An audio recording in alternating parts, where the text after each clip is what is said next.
In this part of the brand compass, we're going to be talking about the brand heart. The brand heart is a short list of comparisons about who this brand is and who they are not. Here's an example of one that I pulled from one of my clients of who they are and who they weren't. You can see I used lots of comparisons, lots of adjectives, pretty much just anything that came to my head of who I felt the brand was and who they weren't. Now, this is really important because this is going back again to the basics of the gut feeling. This is putting a lot of your gut reasoning into check and just showing, okay, this is who we are, this is who we're not. It's just another really great piece of clarity as far as the feelings that you want the audience to feel and identify your brand with.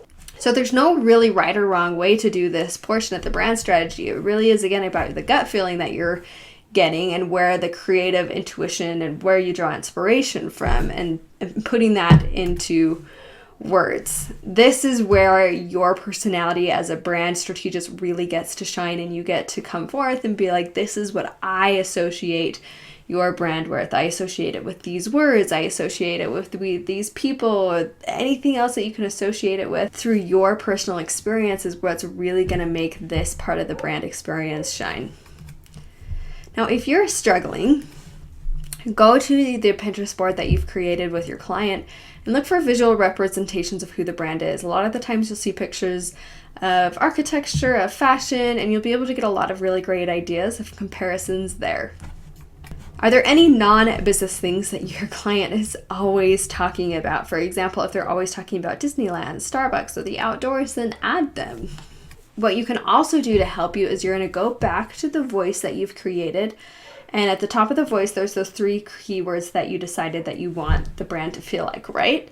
So what you can do is you can be like, okay, if I want this brand to feel refined, happy, and luxurious, what is something that is refined? And then go through your personal archive of things that are refined, or do a Google search or a Pinterest search and find things that are refined and write that in there. A luxurious Eastern castle or a castle on a hillside.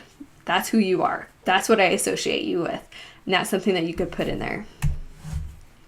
You could also put things that we don't like about the competitors in the not section, and find a visual feeling and the representation of the things that you don't want your client to be associated with about the competitor. You could also scroll through your notes and the video footage of the strategy session, and if there's any words that they're using a lot or any language that they're using, then you could add those in there as well.